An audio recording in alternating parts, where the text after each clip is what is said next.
everybody. Welcome to or welcome back to Fragility Exhibition and Events. I'm Christopher Schutte, Art Experiential and Innovation Director at Particle.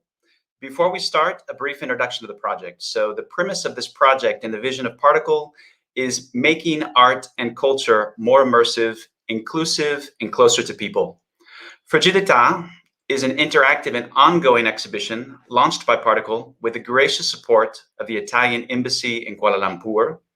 We are grateful to the many distinguished contributors, the artists, the curators, the diverse communities engaging in the exhibition up until now. Special thanks to Fondazione ICA Milano, Benini, Magazzino Italian Art, Art Tribune, and many others. So as an ongoing and permanent exhibition, it remains online and is enriched constantly by visitor-generated content.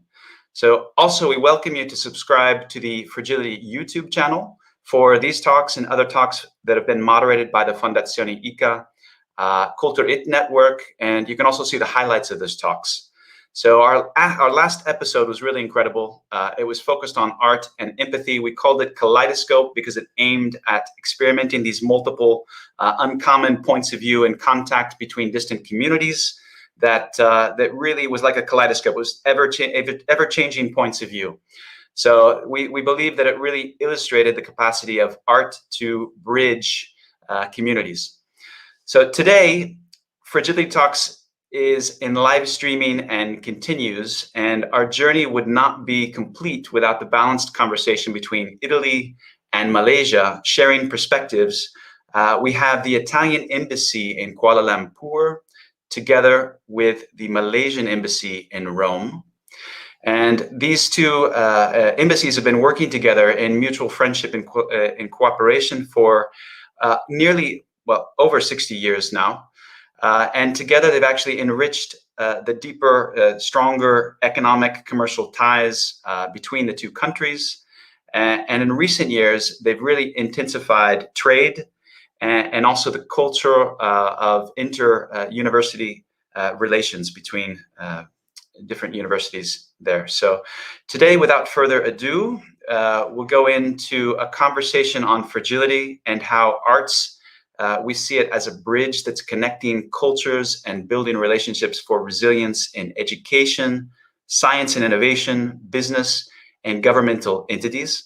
So as I go forward and introduce our guests, I invite you to scan the QR code. This gives you the opportunity to actually interact directly and ask questions to our guests. So we're delighted to have two distinguished guests and distinguished personalities who embody their diplomatic role and bridge the two countries. First of all, His Excellence Dato Abdul Malik Melvin Castelino is the Ambassador of Malaysia in Rome. Ambassador Castelino has been serving in the Malaysian government and the Malaysian Foreign Service for 22 years. He has a Bachelor of Management in Economy and has served in the High Commission of Malaysia in London, UK, and also the High Commission of Malaysia in Lagos, Nigeria. So I'd introduce, first of all, Ambassador Castelino. Welcome to Fragility Talks. Thank you very much, Christopher. Thank you very much. It's a pleasure to be here. Yeah, we're so gracious for your contribution to the project and your thinking and thoughts on fragility. We welcome you to the conversation. So I'll introduce also His Excellency Cristiano Maggipinto. He's the Ambassador of Italy in Kuala Lumpur. Ambassador Maggipinto has embraced a diplomatic career since 1989. And he served in many pivotal roles for the Italian Embassy across the world, being even a consular in different locations, but in Rome, in Tel Aviv, in Germany, in the USA, particularly in Houston, where I have some friends there, and also Malaysia. So great to have also Ambassador Maggipinto with us today. Thank you very much, Christopher. Thank you very much. I'm glad to be here, and I'm glad to be here with Ambassador Castelino. Welcome to Fragility Talks. We really greatly appreciate your contribution to the project, and we're excited to have a great conversation today. So let me introduce just the concept of fragility. We've talked about it in many different formats, and also you might have a look, inviting the listeners here and watchers to go and look at the curatorial text of the exhibition. And it's really interesting because fragility is often perceived as a negative, but yet it has a high potential to be turned into a positive. Now, this sensitivity that we have, it's part of the human condition. It matures through our life experiences, and carrying with us in every moment the sensitivity of fragility. Actually, what it does is it helps us foster an openness towards the other, and lets us understand others, and it builds community. So we've looked at it from this point of view. I'd like to ask the first question to Ambassador Castelino.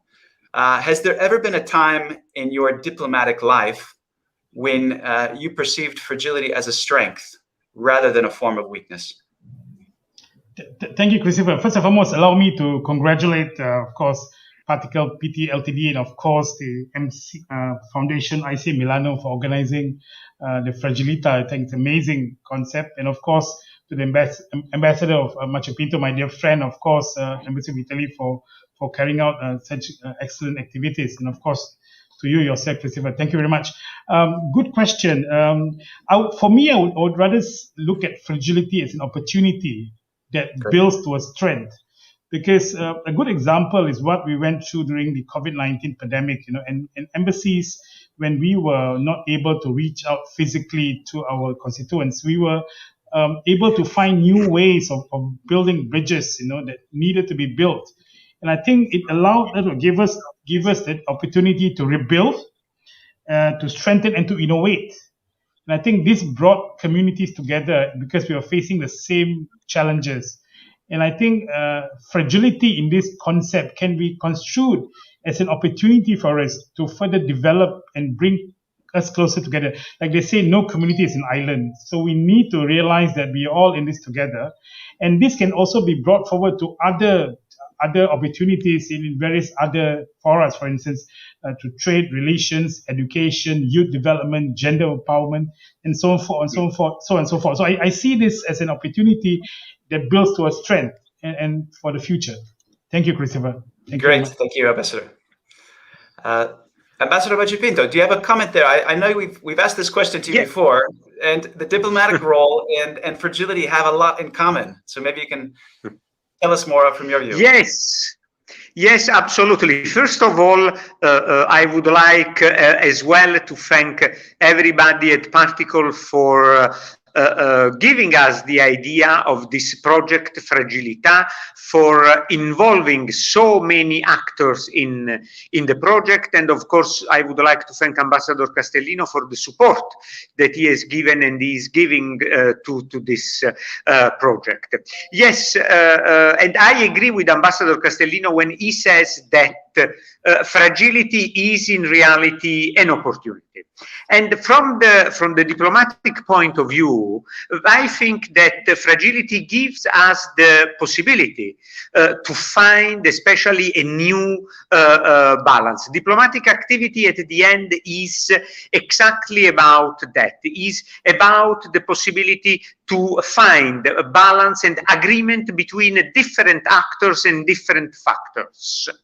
And the recognition of that we can be fragile in certain situation gives us also the push that we need in order to find a new balance, a better balance in that. And it is also the capability to go beyond the surface of things, to try to understand what is deep, because only in that way, I would think, we can really build a new idea of a balance, a new equilibrium. So it's a very important concept. This is exactly what artists are doing as well, right? They're going beyond the surface. They're going one level deeper, right? So I think great comments there. And never before have we had such a common problem, a common challenge to face, in modern times. That everyone is so affected by the current situation, and never have we had the time to come together. And so this idea of fragility as vulnerability, and actually being able to share that. It's coming through this relational dimension that is through our gestures and through the words we use and through how we interact with others. So that leads me into the next question, that it's about relationships and the context and how we relate to others in our environment. So the question to Ambassador Majapinto: how have your relationships actually been affected on a day-to-day basis? How have those interactions changed over the last period? They changed very much because we had to pass from a physical interaction, which was the normality pre-COVID, to a digital or virtual interaction, like the one that we are doing this afternoon for me, exactly, and your morning in Italy. Of course, this has given us, first of all, it has broken a lot of distances, because we can be at the same time in Rome and in Kuala Lumpur, and we have really broken the distances from this point of view. We are for sure all more connected, as we were saying before, because we have realized that we can be connected through these new systems. At the same time, in my opinion, we don't have to lose the idea of the importance of the physical presence and of the physical interactions, because there are certain, in the diplomatic job, for example, I would say, it's great that we can talk, and our audience has been vastly not only improved, but I would say enlarged thanks to the digital possibilities that we have. But at the same time, we have not to forget that certain things can be done only in thanks to a physical interaction, an interaction of presence. So we have to take all the good that the new reality is giving us, without forgetting that in any case the interaction in presence is an essential part of our life that cannot be replaced, and this is especially true in diplomatic life, in diplomatic negotiations. Great. I see Ambassador Castelino, you're nodding your head. You're very much in agreement. How about you? How have your relationships changed? I entirely agree with Ambassador Majapinto. I'd just like to add that, what he has done for diplomatic life actually is allowed us to be more inclusive. I think the mere idea of having a virtual presence allows countries or members or parties or institutions who before were not able to be physically present, but now, because of this new situation, they'll now be able to connect, at the same time share their views and ensure that all negotiations or discussions are becoming more inclusive and being able to bring on board different views and different ideas. And I think that's remarkable that's one of the positive points that we have been learning in the past year or so.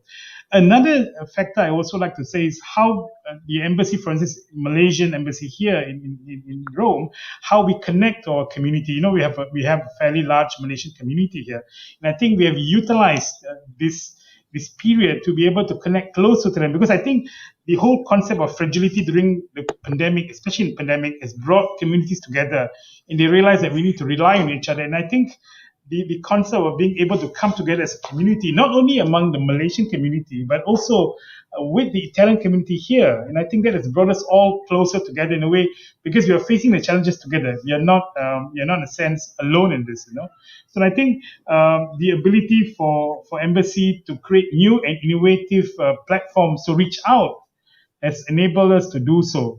And I entirely agree that physical presence, of course, is important. I think that as diplomats, we all share the view. Nothing can replace physical presence, But I think what we can do moving forward, you can have a hybrid of this too, because I think the virtual presence also has advantages to it. And if you can mix both of them up, and this is what we call development, of course, one of the outcomes of this pandemic. So thank you. But again, I mean, for me, I speak to Ambassador Majipinto quite regularly, either virtually or by phone. I think that has increased. So that's my thing. Thank you.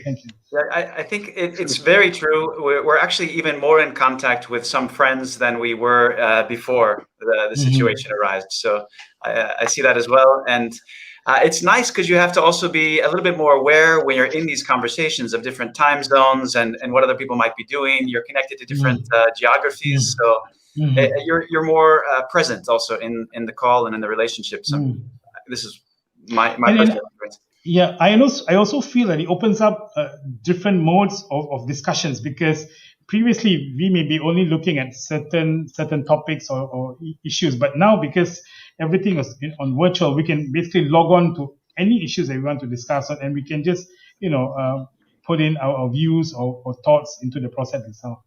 So that's I think also. Okay. Yeah, and we are also realizing, if I can add something, that there are so many meetings that really it's not necessary to have in presence, that we can have virtually. And in this way, we are also probably, in general, we will fly much less, and this will create a benefit for the environment too. So we don't have to discount also this aspect. Yes, I must agree with that. That's why, we are also in Rome host, of course, the three UN organizations, FAO, WFP, and IFAD, and a number of meetings we have on daily basis actually increased compared to before, because everything is done virtually. Yeah. And I think this is one of the consequences of the current process of consultations, So, and we are basically online most of the time. So I think this is a great point to introduce a bit of a sidestep and another topic, but the idea of this hybridization of digital and giving us new possibilities. So I guess the question would be, we're not going to go back to normal. There's going to be definitely a new normal. And maybe you could tell us something about what you see there, Ambassador Castelino. How do you see the new normal? So this is going to become our everyday, we're in contact with the world on a daily basis, and it's much more open and much more connected. I believe so, because I think the current position that we are now, we are so used to being able to connect immediately, and I think this moving forward, I think what the society or even the world is going to see is a much more connected presence, and I think this is positive. I think it allows an exchange of ideas, views, and of course thoughts, processes to be included into any future development. And also, I think it allows countries that are not able or previously not able to be a part of the world community. For instance, for instance, in the small island states, for instance, now they're able to actually connect, and at the same time also be able to develop technical expertise through exchange of ideas and so on and so forth. So I think this is what's going to happen. It's going to be a new norm with a hybrid positioning, which allows countries to be able to continue to connect, and societies to come together, and of course to move forward. Great. Perfect. Thank you. Anything to add on that, Ambassador Majipinto? Anything that you'd like to insert on this kind of hybridization, this kind of new normal? I agree with what Ambassador Castelino said, in the sense, and what you said, Christopher, we are not going back completely to the old normal. That's not possible. We will have a new normal in any case, and the new normal will be probably characterized by a high degree of what you call hybridization, or what in the Fragility project you have called as a phygital experience, a mixture of physical and digital. Okay, great. So this leads us to another kind of realization that this is going to be the new normal. This is going to be constant. We're going to have to become more in touch with this sense of fragility, that the world around us, nothing is solid, nothing is ever completely absolute and solid or secure. So what it means is we have to live with this fragility, this sense of inherent unstable balance that we're always seeking to find between communities, between our friends and situations and people that we're relating to. And it becomes a fluid conversation. So it really becomes a sort of fluid conversation that we're immersed in a conversation with the nature of reality. The nature of reality we also explored in the Concurrently project. So a fantastic discussion between university students in UNIKL and the Concurrently network in Bakoni. Fantastic, also Sunway was involved there, but we looked at these common topics and really looked at how are they changing? How are we going to now interact and be together in these common situations? So I'd like to ask, with this knowledge of that, we have to now be more present in our relationships. How is this going to help us when we encounter the next stressful situation? Ambassador Castelino, could you respond to how is this going to help us deal with these challenges and this new knowledge we have? I think it gives us, it allows us to be able to understand, coming from experience of what we have faced before, and moving forward, we can build and learn from these experiences. And I think an awareness of fragility allows us to be able to understand that no society or community is alone. We are in this together, you know. So when we have this awareness of fragility, it gives us the opportunity to strengthen and build each other, build the society for the common good. And when that happens, it gives the society and, of course, individuals the opportunity to use, of course, the various tools that we have in place, for instance, technology and innovation, and utilize those tools to be able to handle such stressful situations. I think a clear example is how we went through the lockdown here in Italy, and of course, I think in Malaysia. Connectivity, connecting to your parents or your families or even to your friends, and of course to the wider audience, allows us to able to see what the other person is going through and at the same time empathize. And with this empathy comes the understanding that we are not alone. And this allows us to move forward, I think. And also I think it's also incumbent upon I think the institutions, of course the government, to be able to understand that fragility needs to be continually monitored and of course build in policies to be able to overcome this fragility. Thank you. Fantastic. Now, it brings me also to the idea, I think of Yuval Harari, and he talks about a nationless world. Now, do we need borders? You know, if countries and communities are actually seeing themselves as one, you know, what is the purpose of having a border across the states? But to Ambassador Majapahit, the same question. How do you think fragility can help us with stressful situations and challenges? No, first of all, we need to recognize the fact that we are all fragile as individual, but also as countries, as a planet, I would say, as planet Earth, that we are fragile, and we don't have to be afraid to recognize that, because in that way we can really transform, as we were saying before, fragility in an opportunity. And fragility gives us the opportunity to be more empathic towards the other and to create a better understanding, not only of between ourselves, but also of the world and the environment in which we live. And also a greater awareness that this environment, exactly because it is fragile, should be protected, should be taken care of. And of course, in this way, in my opinion, the pandemic has been very timely in a way, because it has reminded us that we cannot go beyond a certain limit.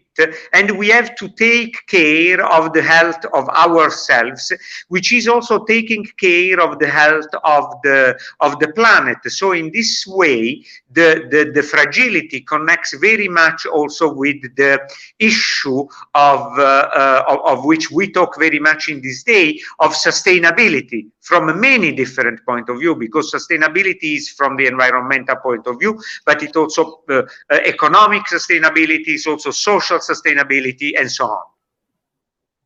Fantastic. I'd like to take us a step closer to art and things of culture, art and culture, food, all of these topics really bring people together. And I think there's a richness that when we have global challenges like sustainability, when we have challenges that we need to rally many different groups, many different communities around the same theme, it becomes important to have something that really connects us on a kind of an intrinsic motivational level, that we're able to connect, see each other's point of view, and then actually take those steps forward together. So, Ambassador Castelino, how can art and culture bridge these diverse communities and points of view? Thank you, Christopher. I believe, as we all know, arts, culture, and of course food in this matter, always it's a conduit that is able to build communities or bring communities together.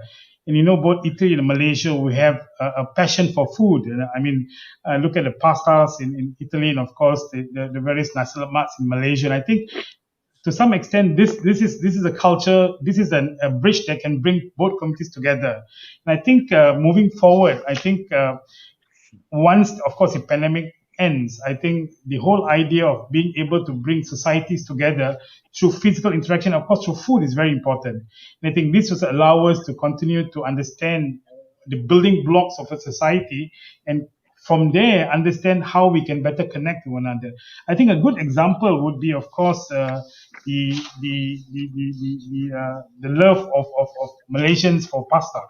I know Cristiano is in Italy. I think if you go to any restaurants in Malaysia, pasta will be there, and I think that's amazing. And I think this is one, and of course art, which you are doing now through Particle Ltd, and of course to the foundations of art. I think it bridges communities. And I noticed, especially during the pandemic, even now when we are opening up slightly in most countries, you get to understand that how important is museums to individuals. I think the opening of a museum has been something celebrated here, of course, in Malaysia too. And I think this shows how important culture is, and also arts in giving it a sense of humanity, in trying to understand how humanity actually is developing through arts and culture. Of course, this allows us to build bridges between countries. Okay, fantastic. Thank you.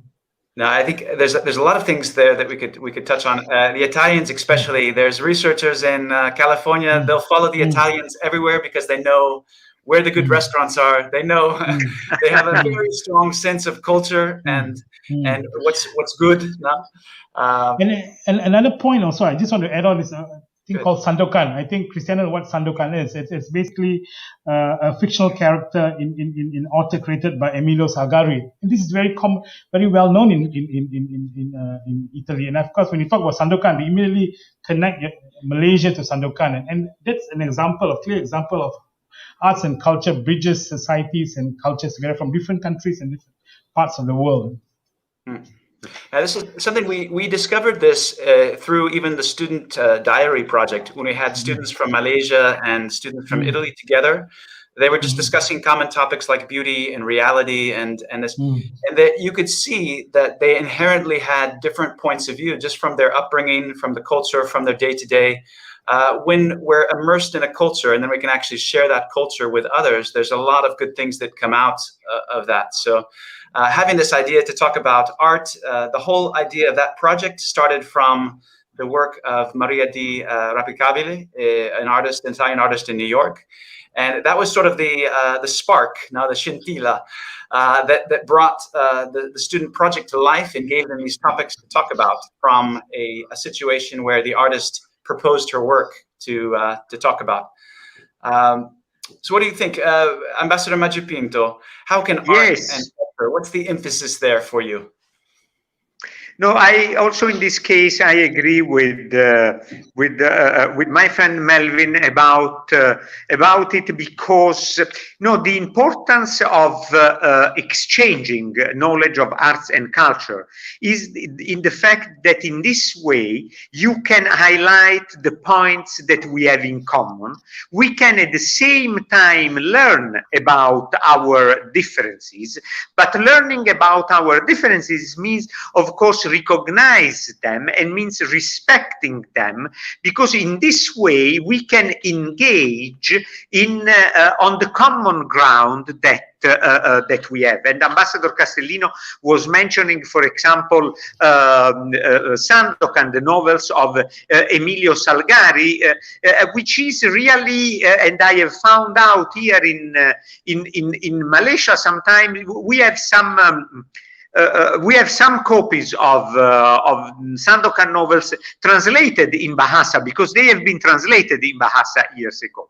And sometimes I give them as a present to my Malaysian interlocutors, and they are always very happy. They not only, but they know it. And they know that this has created a connection between the two countries. But from this point of view, you were mentioning food, and we, for sure, Malaysian and Italian, we both share a passion for food. And Ambassador Castelino is right when he says that practically in every Malaysian restaurant you can find Italian pasta. Not only there are some Malaysian dishes I have learned. There is a Malaysian dish that I like very much, which is the laksa johar, which is a dish which is made with noodles. But I've learned that in the laksa johar they used the spaghetti, the real spaghetti, because they think that it is much better than not the noodles, for example. So there are exchanges at all levels. Music is a great tool of exchange, as well as art exhibition. We have had in Malaysia 2 years ago an exhibition concerning Leonardo da Vinci, together with the National Gallery of Art in Kuala Lumpur, which has been a huge success in Kuala Lumpur. So these are all ways in which we can really build bridges between us. And I think that at the end, the job of us as diplomats is exactly that, to try to build as many bridges as possible, I would say. Perfect. Ambassador Castelino, you're in one of the most beautiful places in the world at the moment, in Rome. And you've got so much, it's almost embarrassing, the amount of, the beautiful churches, the architecture, the art that you have around you. What can this bring? This idea of people actually feeling deep emotions in front of art, as Ambassador Machapinto was saying, when you're physically present in front of an art piece, you feel this emotion. It's kind of like a Polaroid developing in front of you in real time, where you feel these emotions emerging. How can this help people be more sensitive? How can they help in sharing and creating a productive conversation towards our goals and towards a common future? Thank you. I in my personal view, for me, when I look at the magnificent buildings, architecture, even art in Italy, it gives me a sense of hope and beauty. That this sense of hope and beauty shows the resilience of mankind and how we have survived over centuries, and being able to have such monuments and of course building blocks allows us to think that, look, the humankind will progress to the future, and this will create, I think, a sense of strength within the community. I think arts has that ability to do so. The beauty, the intrinsic beauty of the art, the hope that it brings in being able to, in this sense, like you say, building cultures, bringing bridges between communities. And I also would like to say that in a specific reference to youths, which I think are drivers of change for the future. And I think youths are for me, I believe, are the key factors that we need to focus on. I think as diplomats, I'm sure Cristiano agrees with me that we need to focus also on how to develop the youths in countries, especially Malaysia, Italy, bring them together in order for us to be able to build this connectivity, not only for relations between countries, but also to be able for them to achieve global understanding that, we are all in this together. Like Cristiano, like you said, we need to build a cohesive community, and we are not in this alone. So fragility is actually a strength, an opportunity for us to move forward, through this cohesive community. think that's great. One of the things that Wei Ling, the curator for the exhibition Fragility, she was the guest curator from a Malaysian point of view. She mentioned that artists are, their work is very cathartic. You know, it's really bringing through their work and through this kind of tangible, embodied emotion. It's really expressive, and it's showing people that, wow, there's another way to see the world. Now, because we're all with social media, with our own worlds, we're trying to break down this sort of bubble, but we're all kind of swimming in the same water, and we don't even see the water that we're swimming in. So for me, her comment that in the last session we had, that art is able to show you new ways of seeing is really important. And you can really emerge and really submerge into that, the artist's point of view, and try to feel and get in tune with what the artist was thinking and what the story behind it was. So great comments. Would you like to add something, Ambassador Machapinto? Is there? Yes, as Ambassador Castelino was commenting about the beauty of the buildings and architecture in Italy, I would like also to make a comment about the beauty not only of the historical and artistic artifacts in Malaysia, but also about the nature in Malaysia, which of course for an Italian is absolutely amazing, because you have a completely different nature. You have rainforest, you have the jungle, you have all kind of vegetable species. You know, there has been an Italian scholar, an Italian botanist in the 19th century, who has made a catalog of all the botanical species of Sarawak, which is still the most one of the most important scholar studies about nature in Sarawak. And the nature is really gorgeous. And I have to add something, that coming, you know, we consider Italy the country of the sun. So of course you can imagine how dependent as an Italian I am from the sun. But here in Malaysia, I have been able to appreciate, probably for the first time in my life, the beauty of the rain. The rain in Malaysia, the tropical rain, is completely different. And it is really beautiful. I appreciate it every day. I have a small rain catcher in my living room, and from my last visit to Malaysia. So beautiful. Can I just thank you, Cristiano? I mean, I'm actually missing Malaysia, but again, I would like to say I hope that after the pandemic, you know, when things open up, Malaysians will of course visit Italy, and of course they all say all roads lead to Rome. And I think the exchange of visitors between both countries is something that we need to work on and continue to develop, you know, to better understand each other. I also like to add on here in terms of sustainability. I think it was a very important point in how fragility can actually contribute to the aspect of sustainable development. And I think this if you look at what one of the key issues that we had during the pandemic was issue of food security, and of course that relates to, of course, supply chains and so on and so forth. But I think it allows because of the pandemic, it allows nations now to look at food security as an important component, and from then bring up policies that be able to support sustainability through development of creating this food security itself, you know.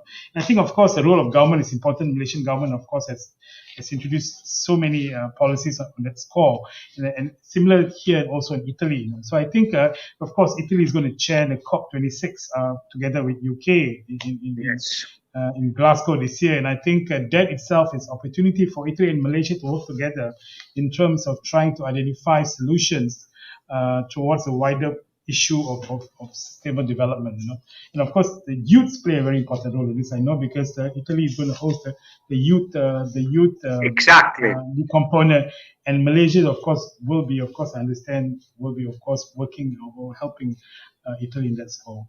So that's another, just to add that on the point. I think that's fantastic. The youth is going to help us definitely plan for a radically different future. With emerging technologies that we have, we're able to then innovate, combining and finding common values and addressing the questions of sustainability. So that brings us to, I guess, kind of one of our last topics, the sustainability in itself and identifying these types of challenges. One of the things that I wanted to bring in was the comment from Winston Churchill, that he said, plans are of little importance, but planning is essential. So how do we identify these challenges? How do we actually, they're coming to find us, actually, I think, more than anything else, the challenges that we have around it, we feel submersed and surrounded by them. But how do you think we can identify these together and decide priorities, Ambassador Maju Pinto? Yes, you know, as Ambassador Castelino mentioned, Italy is co-chairing together with the United Kingdom COP26, and one of the most important event will be the Youth for Climate event, in which the youth of the world, the Malaysians included, will have the possibility to interact with ministers, with members of government about how to create a sustainable development. At the same time, this year, Italy is also the chair of the G20. And as you know, the priorities of the Italian G20 are synthesized in a sentence, which is people, planet, prosperity, the 3 Ps. And I think these are the big challenges that we have to face and we have to deal with. In such a way that people, of course, because we have to make to make in such a way that no one is left behind. Planet, because we have to create and we have to, first of all, we have to protect our planet, and we have to make everything in a sustainable way in order to protect our planet. And prosperity. And prosperity is not only the percentage of increase in the GDP every year. Is something which is much, much deeper, because it goes to the quality of life of people. So prosperity is strictly connected to the people and to the planet, and to the fact that no one should be left behind, because sustainability is also an economic and social concept. And this is, I would say, the planning. In this planning, of course, we need to keep that great flexibility that can let us face the different challenges that, of course, will surface and about which we do not know. Yeah. I think there's a comment here that's really interesting that's coming through the YouTube, but Marisa de Moor maybe has also mentioned how the arts, and I could show this, if we can agree on the arts, we can agree on almost anything. The beauty, individuality, and expressiveness of art speaks to the heart of people and thus unites them. So this is a nice way, this connection through art to actually find what people are really feeling deep down, and this connection towards a shared future and prosperity, as you were mentioning, the people, planet, and prosperity. So I think a fantastic comment from our followers here in the audience. Ambassador Castelino, can you respond also to that? What do you see as the key priorities coming up on the agenda linked to sustainability? The COP26. Is there anything that you're organizing? I think. Thank you very much, Christopher. I'd just like to add on that when you talk about identifying challenges and putting into action, I think it's important for the key players in each individual country to come together. This includes the government, of course, the private sector, and of course the civil society and various other institutional players. And I think by coming together, we need to understand the intrinsic issues faced by each individual countries, and then perhaps come up with solutions in trying to overcome these challenges. Of course, part of it relates to sustainable development. Of course, in this sense, we are looking at COP26, and of course to the G20 summit, which is coming up. But another key factor, I would say,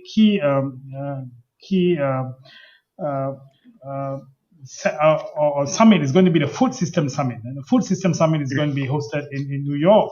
And of course, Italy is going to play a big role in hosting the pre-summit. And I think coming into the the Food System Summit itself, you see how the whole concept of food systems that relates to food security and then relates to individual needs of each country's needs to be taken into account in terms of coming up with solutions to overcome the issues of sustainability and, of course, climate change. And I think for Malaysia, of course, we have implemented a key number of policies to assist, of course, our smallholders and, of course, our institutions in Malaysia to be able to produce food production sustainably. And I think one of the key emphasis of the government currently is to assist, the smallholders in through funding and so on and so forth to be able to produce sustainably. I think the role of government is very important in a sense. I think it brings about how nations need to look into building the society up through sound policies and sound methods. Thank you. That's fantastic. One question from the audience, I think that's relevant to that, is then what is the value of art, and can we use art as a sort of a tool to help foster those directions and understanding culture and understanding the problems we're facing now? So is there any way that you could see art playing a role to help people internalize some of these challenges? Ambassador Castelino, could you touch on the importance of culture and how to integrate it into these problems? I think I was based in Italy during a lockdown, and I realized that how important arts and culture is. I think what we felt here in Italy, because I'm speaking because I was based in Italy, how the mere mention of arts and culture brings us a clear empathy of how we connect with the society and how we connect with humanity.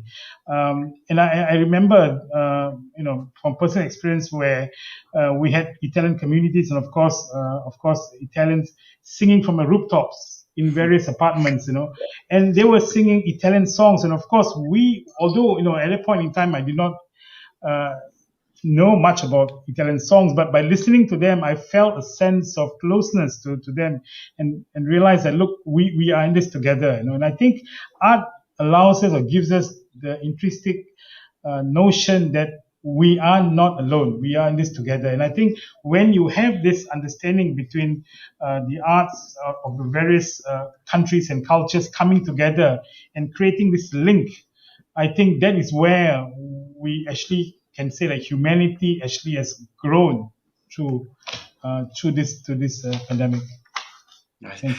You made the hair stand up on the back of my neck. I had goosebumps from the memories of a year ago when everyone was on the balcony and singing, and it was really an experience. So the culture really is this sort of coming together and bonding and sharing the common experience. So, Ambassador Marino, I'm sorry, yes. Go ahead. No, I just want to say that there should be more efforts done by, of course, Particle has done it excellently, but of course, to key stakeholders in countries to use art and culture as a conduit, to further connect. And I think, I hope that there'll be more programs such as these being organized. Yeah, fantastic. Sorry, Castelino. We hope so. Definitely hope so. So we look forward. Ambassador Majid. Yes, I just would like to add that, since the thousands of years, I would say, art has been considered an instrument of understanding and also an instrument of healing, if you think of it, because if you think to the Aristotelic concept of catharsis, when you see a tragedy represented, you purify yourself or certain different feelings, and you have a better understanding of yourself and of the people around you. So art is a very powerful instrument through which we can really have a better understanding not only of the of the other people, of the other countries, of the world around us, but also of what it can also indicate us the path towards what we need to do in order to keep our world, to keep our planet, and to make it more and more sustainable. So it can play a really important role in making us more aware of the challenges that face us now and in the next future.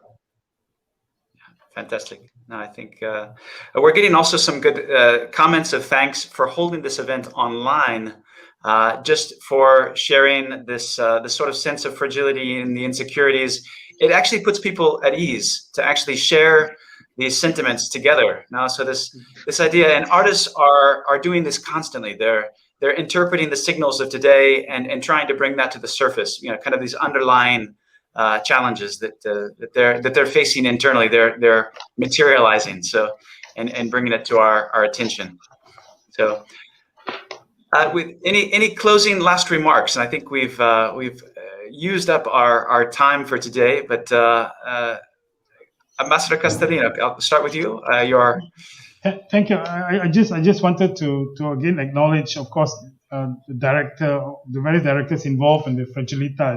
Of course, from Malaysia we have the director Lim Wei Ling from Gallery in Kuala Lumpur. I think I must extend my appreciation to him.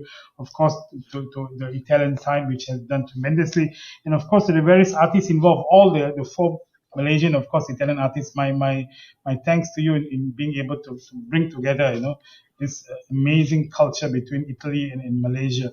And moving forward, I hope that we can continue to have such programs. I think this is an excellent platform. I think can be further built on. And I hope that, that moving forward, we can continue to strike a closer relationship between nations and countries, especially in this case, Malaysia and Italy, because I think that the future is tremendous. We are moving to post-pandemic development. I think once we move on from this period, I think there's a lot more opportunities that the arts and culture can bring about, creating a closer relationship between nations. Of course, in this case, Malaysia and Italy. Thank you. Beautifully said. Thank you so much for that comment, Ambassador Castelino. Strongly appreciate the comment and your participation and actually just you're putting your weight and your efforts behind this. I think it's really productive to get communities talking about things, and art is a fantastic glue between the communities that we can all relate to. So, Ambassador Majapinto, can I leave it to you to close a last comment? Yes, I would like likewise to thank all the ones who have been involved in the creation of this project, which has been very important also because it's having exactly what we wanted, the capability to strengthen the ties between Italy and Malaysia and to put together more and more Italian and Malaysian communities, the art, the students, the university, and so on, to talk together and to exchange their experiences, their knowledge, and so on. So it is strengthening the relations and the ties between Italy and Malaysia in a positive way. And of course, I am looking forward also to the second part of the project, which will be more dedicated to sustainability, and it will be launched in coincidence with the COP26. And I would say that maybe if our audience has been so patient so far, maybe we can have a further conversation, Ambassador Castelino and me, about sustainability when there will be the launch of the sustainability part of the project. So we do not say goodbye, I would say, but we just say farewell to our next appointment. It's my pleasure. Yeah, it's our pleasure to host another conversation. Excellent. This is not the end. This is just a part that we'll wait until we see again. We'll wait until we see each other again. So I think we've touched on a lot of great discussions. How hybridization is becoming the new norm. We've talked about people, planet, and prosperity, and the new frontier that we'll be able to use arts, culture, food, all of these things that help people feel secure and help people share their ideas. Now, this idea of food security, we have to get the basics right before we can go into larger, more articulated projects. But we can start out by understanding those base needs, I think, at the very start. So I greatly appreciate your time and your participation in the project, both Ambassador Maju Pinto and Ambassador Castelino. Thank you. Your support has been fantastic throughout the course of the project, and we're looking forward to the next phase. So on this note, thank you so much, and invite the audience to see this video on YouTube and many other different series. If you haven't been to the exhibition is a permanent exhibition and ongoing. So please visit www.particle.art/fragility. You can see the exhibition. So with that, I thank you for your participation. I thank you for being part of the project and sharing your deepest sentiments with us today. So, thank you.